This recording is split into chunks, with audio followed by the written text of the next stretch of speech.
Pemberton, and he will talk about invisible XML. Okay, thank you very much. So before I start talking about IXML, I just wanted to say something about me that you might not know. At university, my tutor was Dick Grimsdale, who built the world's first transistorized computer, and his tutor was Alan Turing. So that makes me a grand tutee of Alan Turing. Entirely coincidentally, I worked later in Turing's old department in Manchester on the 5th computer in the series of computers that Turing worked on. Turing worked on 1, 2, and 3 before he died.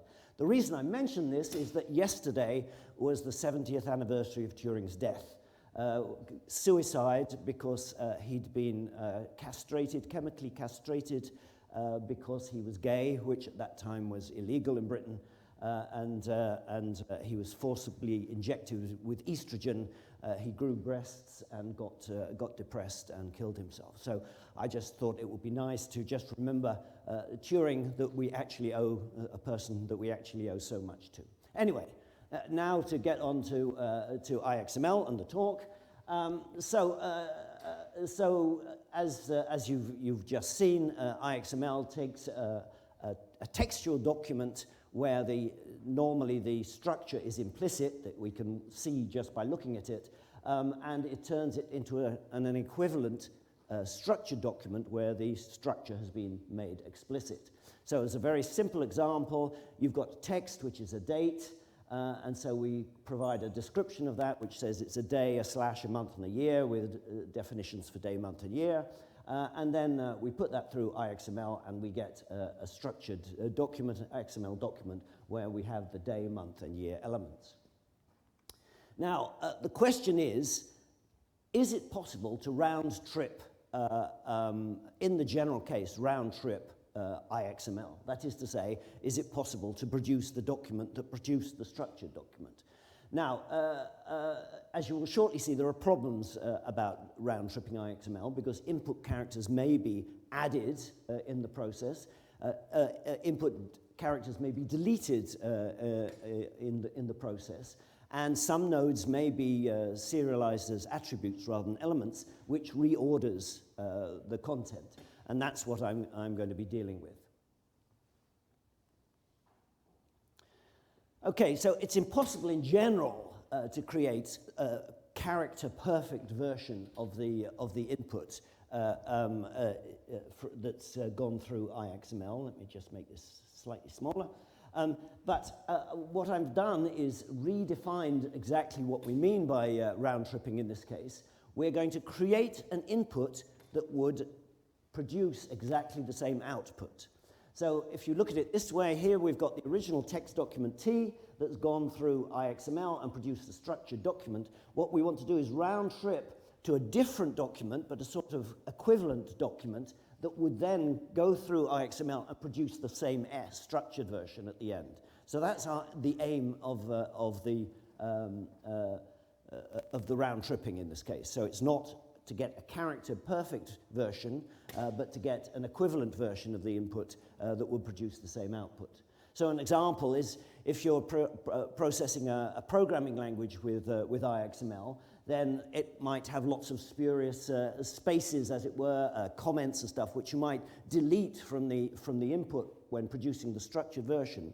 But if we round trip it, we'll get a program out that does the same thing. It just doesn't have all that extra space and all those comments.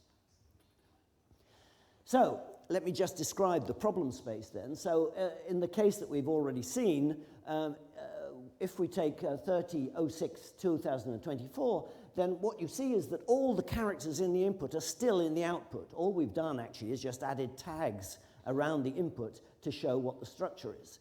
So if that's all we do, if nothing is added, nothing deleted, and no attributes are used, then we can just concatenate all the text nodes, and we've got the original document. So in that case, it's perfectly possible and easy to round trip IXML, and that is a choice that you could make when designing an IXML grammar. You could say, well, I want to round trip this perfectly, so I won't delete any single character from the input, and I will just add the structure. So that is a choice, but that's not the choice that you always get to make. So In the case of the deletions here, the same grammar, but in the case of the date, those slashes don't actually have any semantic meaning. They're just there syntactically to separate the different parts. So you can delete them, and then they don't turn up in the structured version. So now we can no longer just concatenate the text nodes to get our result. Similarly, insertions. For instance, if our input format has got dates with only 2 characters, like 30, 06, 24, but you want in your output version to have the full year, 2024, then you can show that in the year there. You can show that by adding 20, so that the output now has 2024. And again, we can't get our input document because we've added characters to the output. And finally, with attributes, you can specify that a particular element in the earlier version is actually to be serialized as an attribute. So if we put an at before year there, then what we get is that the date has a year attribute instead of an element. And of course, now the input has been reordered. So how do we deal with these problems? So in earlier papers about IXML, I've suggested several possible ways of doing it. This is yet another way, and this one I've actually implemented. So the approach is to transform that input grammar that we have for IXML into a different IXML grammar that recognizes the serializations that we're producing from the IXML. Then we can just use IXML to parse the XML, get more or less the same parse tree out, and serialize that back to text. So that is the aim, is to transform grammars into new grammars that do the round tripping for us.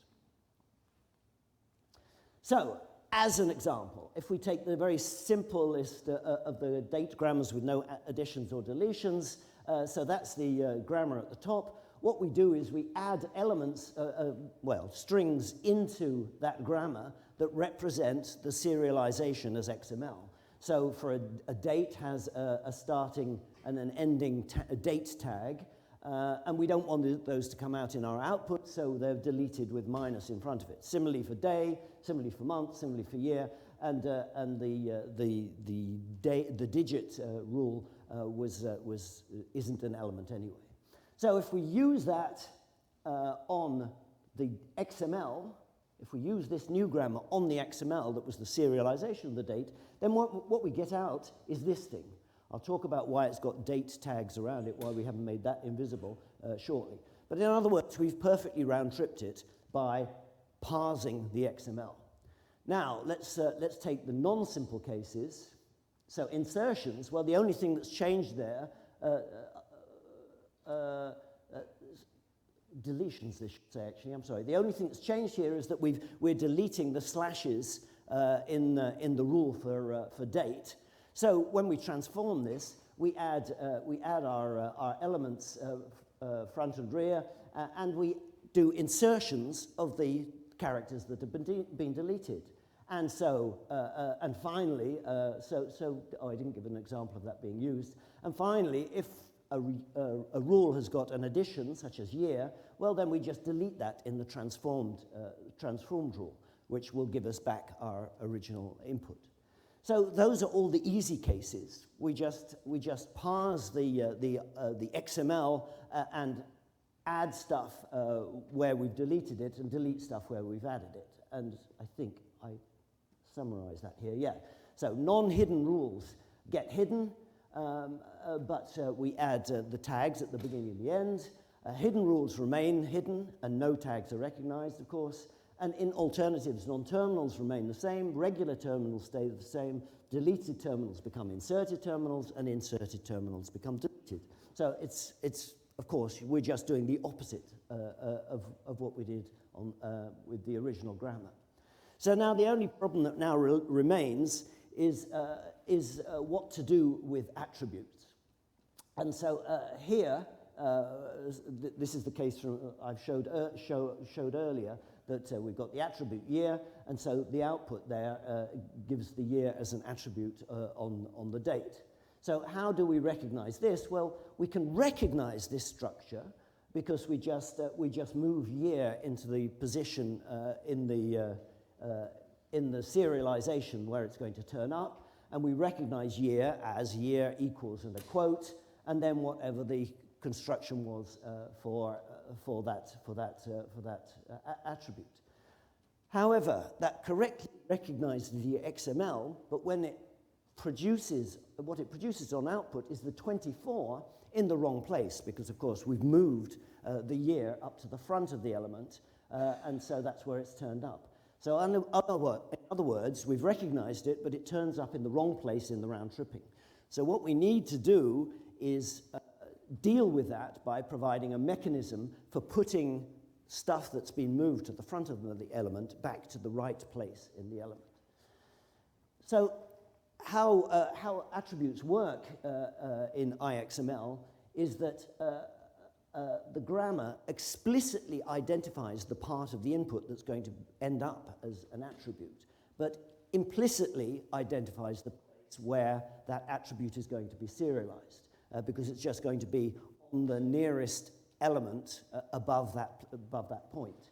So it just goes up the tree, as it were, finds the element, and adds the attribute there on serialization. It's done in two phases. When serializing an element, when having produced the opening tag of an element, it then goes through the structure of the element looking for other nodes that have to be serialized as an attribute, serializes them as the attribute, and then goes through the tree again to serialize the children elements. So what we have to do then is to reverse this process, is we have to recognize the attribute at its implicit position in the XML and explicitly identify in the grammar where that thing should be serialized in our round tripping. So we can do this by defining two extra marks. The marks in the grammar help you with how serialization works. So one indicates that the attribute as parsed shouldn't be serialized at that position, and the other one to indicate the place where the attribute should be serialized. Now, this is very similar to how insertions and deletions work in IXML, because a minus before a string means parse the string but serialize nothing, and a plus means parse nothing but serialize the string. Now, unfortunately, minus has already been taken for another use, a similar use but different in IXML, but plus is free, the same meaning, it is to say parse nothing but serialize the non-terminal. So we have to pick another mark, and fairly randomly I chose the asterisk. So the asterisk means parse this thing in the input, but do not serialize it here. And then later, I've got plus year, which means look for the thing called year earlier in the input, well, actually higher in the tree, with this name that's been marked with a star, and serialize it at this point. So if I take this grammar, then that now does correctly produce the output as we'd expected. So we've now correctly round-tripped XML serialization with attributes. Now, I should note that I haven't added these things to the IXML language. These new marks are internal only to the internal form of the grammar. So I haven't changed how the IXML language is externally. I've only changed how the IXML processor works by adding those marks internally. But I will talk about that shortly. Now, within the IXML community, we talk about two different sorts of grammars, strict and permissive.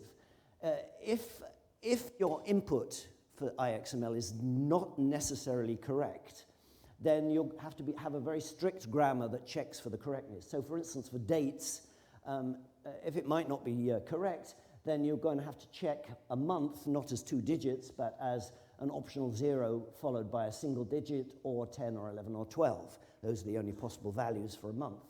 Another example is IXML itself, which is described in IXML. The grammar has to be very strict to check that the input is correct. On the other hand,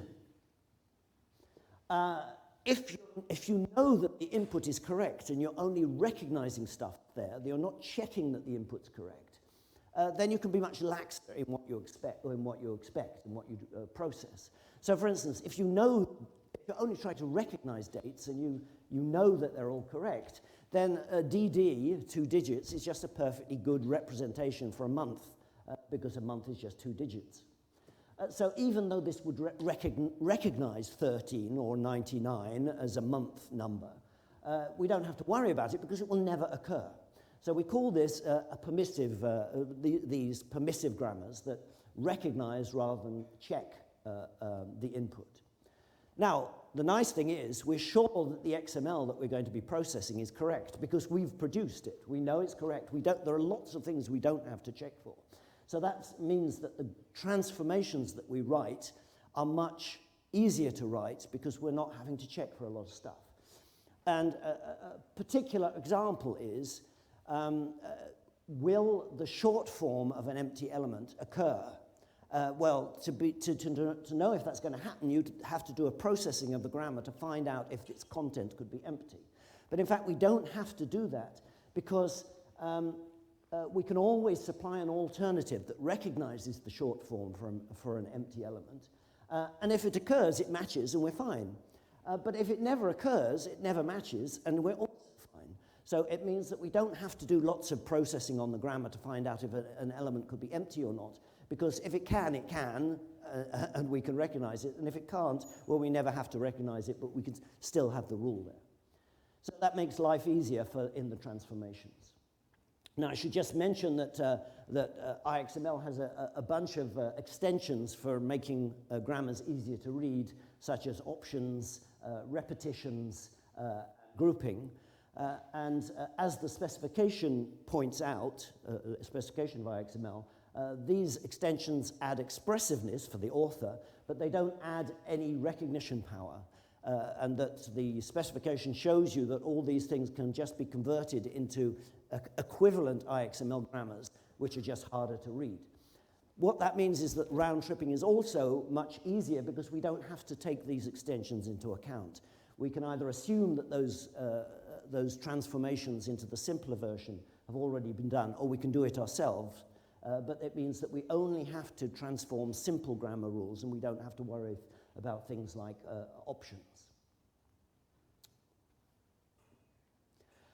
Now, IXML, in regular IXML processing, it's possible that the grammar can be matched in more than one way against the input.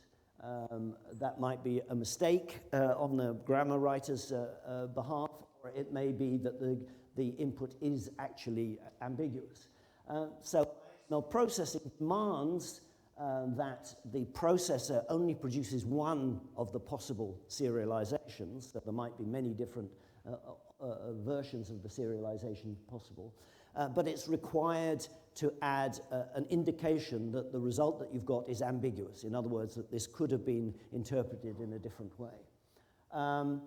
That is that the serialization is only one of the possible interpretations of the input. Now, similarly, round-tripping it can also be ambiguous.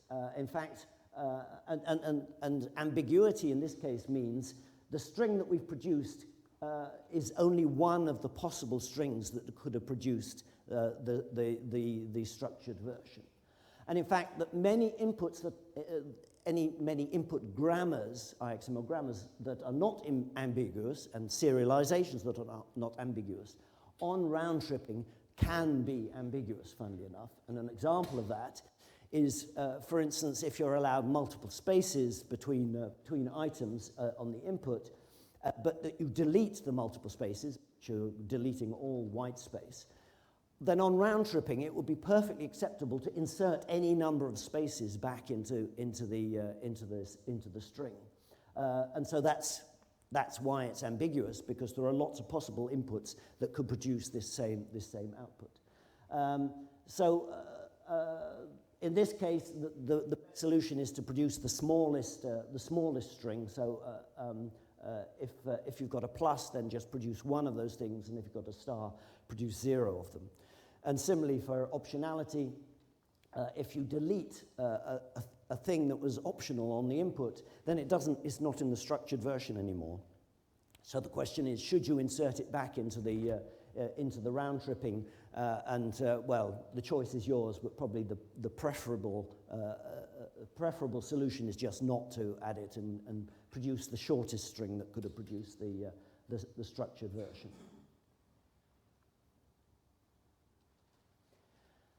So ambiguity in XML is marked by putting an extra attribute on the root element, and that's why it's necessary to retain the root element on the round tripping.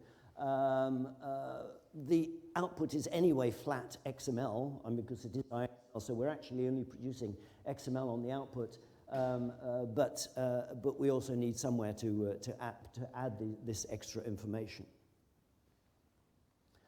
Some implementations on serialization might produce nice indented elements. You could add this to the transformation to recognize pretty printing white space. But the problem is that might add extra ambiguity, because there might actually be space characters in the output that have not been added by the system. So in general, it's better to round trip XML without added white space, without added pretty printing, to avoid that problem. So future work, good. I'm in good time. Future work. So what I'm describing now is all work in progress. All the examples are actual output from the processing.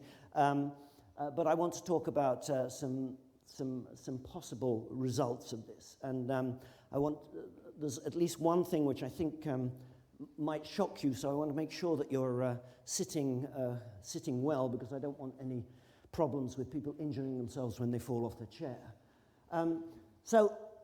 The serialization and transformation are very, very similar. If you look at the code for the original serialization and the code for transforming grammars, they look very, very similar. And it's not surprising, really, because both of them are walking a tree, sort of fairly similar looking trees, and one outputs the serialization and the other outputs a grammar that recognizes that serialization. So they're almost isomorphic, which one day raised a question to me. What would happen if I took the transformed grammar and transformed it a second time? What would it produce? And the answer is it round trips the round trip, fairly obviously, because that's what the transformation does, round trips. In other words, it produces the serialization of the string that we produced. In other words, it serializes the input as XML, sorry. Now, this already works in basis cases. So, for instance, that original case of the date, if I round-tripped it twice, then I get this thing out. Now, it's got ampersand LTs in it because I'm outputting XML, but if I expand those ampersand LTs, what you see is that I get this thing out. In other words, I've serialized the original input as XML, but without having to worry about elements or attributes or anything. It's all sort of happened from the grammar itself. So this is what the process now looks like. We've got our original document T, which has gone through XML to produce our structured document. We've transformed G into G dash here, which produces an equivalent document, but not necessarily exactly the same. But if we transform G twice and take that document, then we get back to our original structured document as well. So in other words, it's really round tripping in the full sense of the word. The corollary of this is that I could now greatly simplify the IXML processor, because I don't have to serialize things like elements anymore, because I've produced a grammar that does the serialization for me. So I can now do serialization by twice transforming my input grammar, and I get the same result out with some minor tweaks. So transformations at the moment are only partially isomorphic because at the moment there's no reverse operation for the new star mark that I've introduced. But if I did, that new mark would say recognize nothing but serialize the rule with this name from later in the parse. So the second corollary is that the IXML processor is now in some way completely unbound from XML because it could be used to produce other serializations in a fairly straightforward way. All I'd have to do is write the transformation from the inputs to whatever serialization I wanted, and I've made my life as an implementer of IXML much easier. Of course, I've added a few things to IXML internally. You might want to make those then available to the user of IXML, and there are some marks then that would need to be added to the language. Amongst those are the asterisk, although you might not use an asterisk, but that would need discussion, which says parse and don't serialize. And then we'd need another mark that says parse nothing but serialize a node from elsewhere in the tree, and that clearly would need to be generalized from the one that's presented here, where it had a very specific use. And my feeling is that it would be handy as well to have a mark that says flatten the node. In fact, my transformations would be much easier if I could just say output this node as if it were an attribute. But not necessarily as an attribute, but as if it were the content of an attribute. In other words, getting rid of all the structure and only outputting the terminal characters.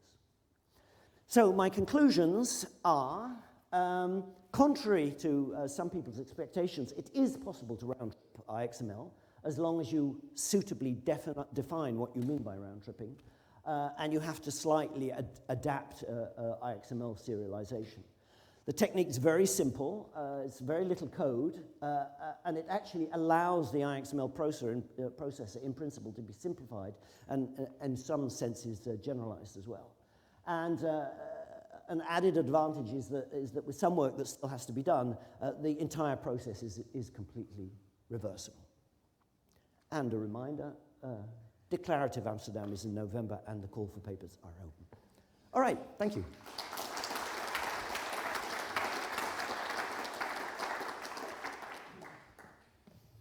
Thank you very much, Stephen. And we have time for questions, so there.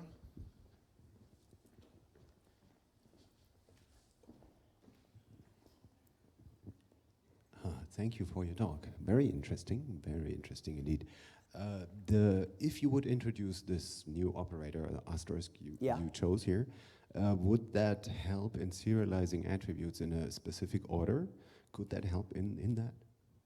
Would it help yeah, so because you can now would then be able to define like here's year, here's well because of permissiveness, it's actually very easy to recognize attributes in whatever order they are, because it's about the serialization. You can just list them all and set an asterisk, and you'll never have more than one. So if you had 3 attributes, A, B, and C, and you don't know what order they are, you can just say A or B or C repeated as many times, so asterisk, and that recognizes them in any order, and of course that officially recognizes that you could have more than one A attribute, but that will never happen, so you don't have to worry about it. So that's part of the permissiveness.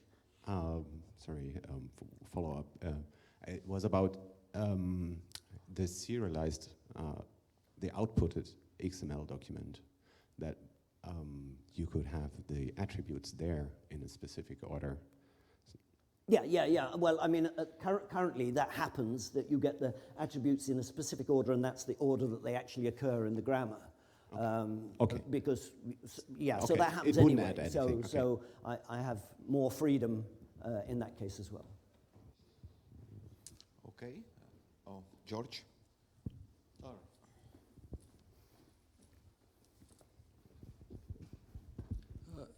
Hi.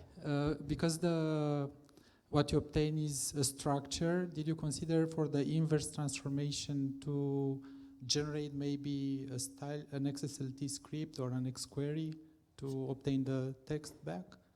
Have I thought so about you doing- have one transformation, right, that gets to a structured format. Well, I know somebody is doing that in the So the inverse may be an XSLT script or an XQuery that you can generate from that grammar, maybe. Somebody is presenting something at Balissage on exactly this. Okay. Last question. Hi, thank you. Something came to mind during this presentation and the previous one, where we have seen patterns for date, patterns for linking to treaties, number, date of the, and so on. Does it work with multiple languages where the pattern would be different, or with placeholders because the date might not be digital, might be written out, might be in a different order, and so on? Well, so I treat this in one of my IXML tutorials. I mean, if you can recognize it as a human, how it's represented, then you can just provide a rule for both forms, and IXML will recognize just as you can which one it is. On the other hand, for instance, if you don't know whether it's an American style address or a European style address, where the Americans put the month first for some reason, then in lots of cases it's not ambiguous, because if it says 12/31/24, then you know that's an American address, and if it says 31/12, then you know it's a European address. But if it says 12/12/24, then you don't know if it's a European or well, in that case, it's, let's say 11/12/24, then you don't know whether it's a European or an American date. And that is one of the cases where you would get a warning that it's ambiguous. And it would be able to point you to the element that says, well, this is ambiguous. I've given you one of the possible interpretations, but there are other possible ones. So you can do it, and if you can recognize it as a human unambiguously, then so can IXML. And if you can't, as a human, recognize it unambiguously, then neither can IXML. I didn't hear you. Yeah. All right. Okay, thank you, Stephen. Thank I you. suggest if there are more questions, you can just talk with Stephen during the coffee break. So thank you again, Stephen. And